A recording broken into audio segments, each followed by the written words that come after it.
green jacket season's starting to wind down, huh? Hello everybody, welcome to the Wonky Angle, where I talk about electronic music, both new and old. And today I'm talking about the new album from Iglooghost, Ley Line Eon. Man, it's been a minute since I've talked about Iglooghost, or even thought about him, really. I have covered this guy twice before. I reviewed his debut album Neo Wax Bloom when that came out in 2017, and later reviewed his Clear Tame and Steel Mogu EPs in 2018.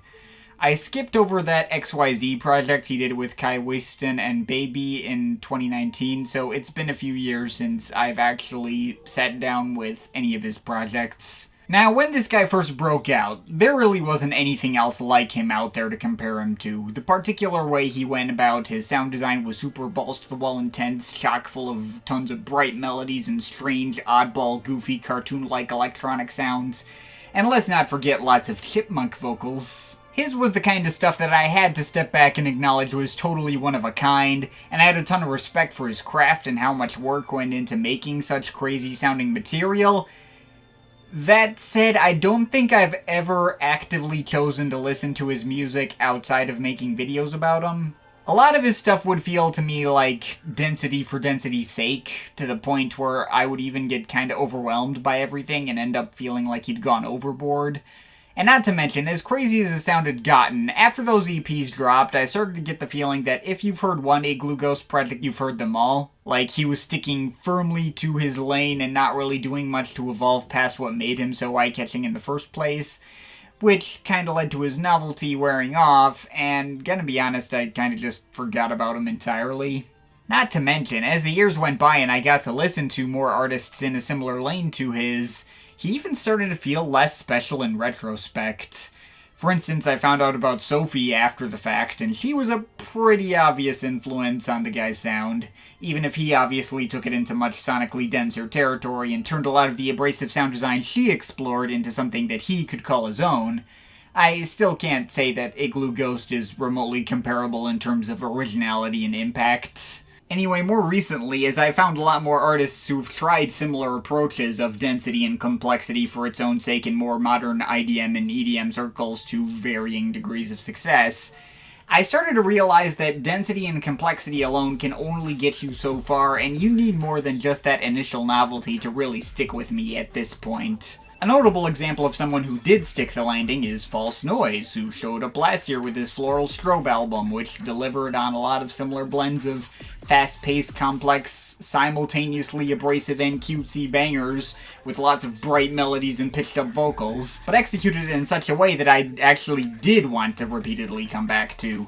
And despite being almost just as dense and crazy, it never felt like too much for its own good. Iglooghost never even came to mind when I was covering that project, but the parallel is definitely there now that I've come back to him and reevaluated him. And yeah, even if Iglooghost had a bit more variety in the kinds of sounds he implemented and went a bit more out there experimental, False Noise made a much more replayable listening experience. Now, of course, it's not like these artists overlapped so much with Iglooghost's sound that he lost all of his uniqueness, or that I wasn't still intrigued when I heard he was coming out with a follow-up album, but I mainly kinda went into this with the mindset of, oh, this is just gonna be something I listen to for one video and then forget about. And, well, while I don't know if I could say for sure the Ley Line Eon will not be that, I did actually get into this a lot more than I was expecting to.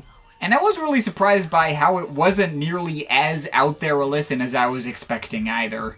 I mean, his mixes are still as belabored and heavily detailed as always, not difficult to figure out who's making it, but he's no longer trying to just wow you with sheer density for its own sake anymore. Heck, he's even actively stripping things down, focusing a lot more on the emotional core of his music, trying to get more atmospheric too. While it may be true that I no longer find his sound design nearly as fresh and unique as I did back in 2018, and there's basically nothing here that I haven't already heard before to some extent, either from him or from any number of other artists, that weirdly didn't bother me as much as I thought it would.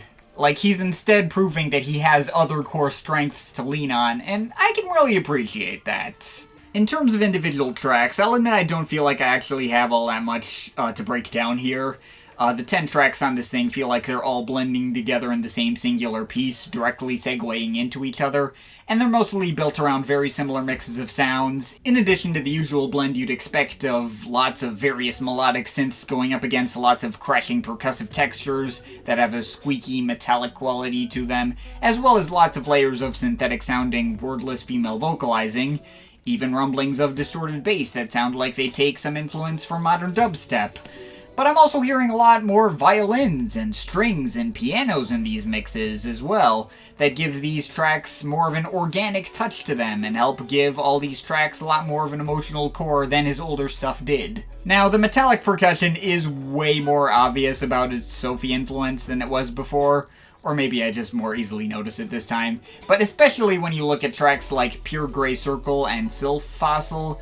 Just like the rhythms of the percussion on top of their actual texture make it sound almost like directly pulled out of Oil of Every Pearl's on Insides. It's really blatant, though I don't know if I can truly mark this as that much of a negative. I could easily buy that he's attempting to, directly tribute her, and I certainly don't think it hurts to have more music that sounds like her in her absence. It might have been a slight disappointment for this artist who originally was known for his sound design being super unique and out of the box to end up so obviously derivative here, but this wasn't something I really cared about beyond the first listen or two.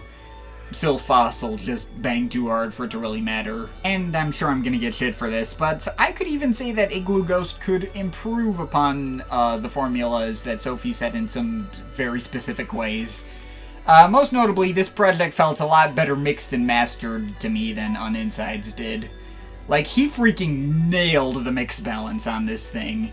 The bass is exactly as hard-hitting and satisfying as it needs to be, but never overbearing. There's lots of high-pitched squeaky sounds, but none of them feel actively grating or wear on my nerves.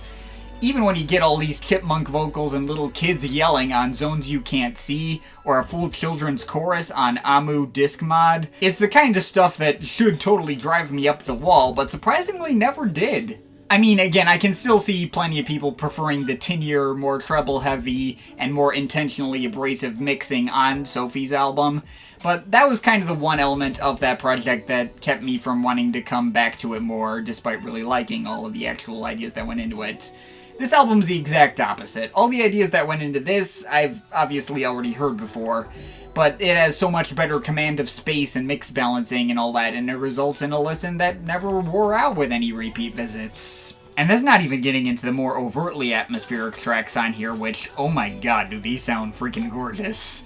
Not just the warbling and spacious string washes of the intro Aoi disc Initiate, and the plinky modern classical touches of Big Protector, which are plenty immersive as is, but then you get something like Light Gutter, which utilize the vocals of someone called Lola and combine it with all the pianos and orchestral elements to super impressive effect.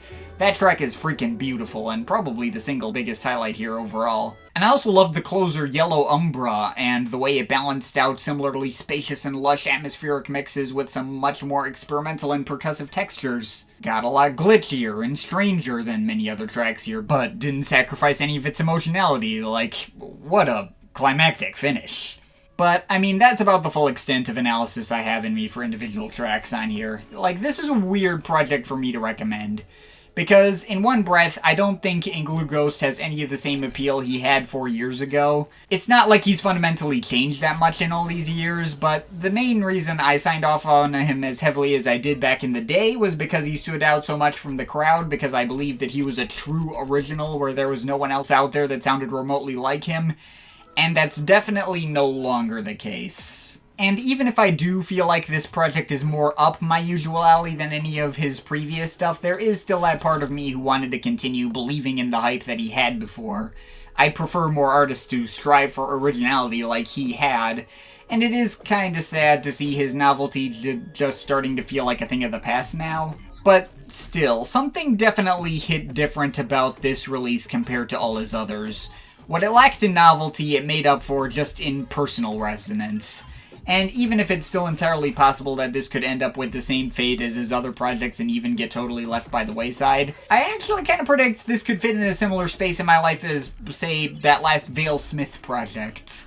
a slightly odd and derivative, but very sonically satisfying experience that might not have been anything mind-blowing, but still pulling me back in for more as the months go by. Leyline Neon is nothing revolutionary, but Iglooghost proved with it that he didn't need to be in order for me to still get into his stuff. It's just a beautiful little slice of sound design that I definitely could see myself getting in the mood for later in the year, and even if it's not likely to last beyond 2021 as something else will inevitably come along to replace it, if he's decided he's just going to stick to this lane without any further attempts to stay cutting edge, if he can at least maintain this level of quality, I think I can get on board for that. So, I think I'm overall feeling like a 7.7 out of 10 on this. But of course, this is just my opinion. You can feel free to disagree with it, but I'd like to hear your thoughts, so leave the comments in the comment thing down there. Shout out to my Patreon supporters. They're awesome people. You want to add yourself to that list or make me review something, link to my Patreon is in the description. But yeah, that's pretty much it. That's all for today. See you next time.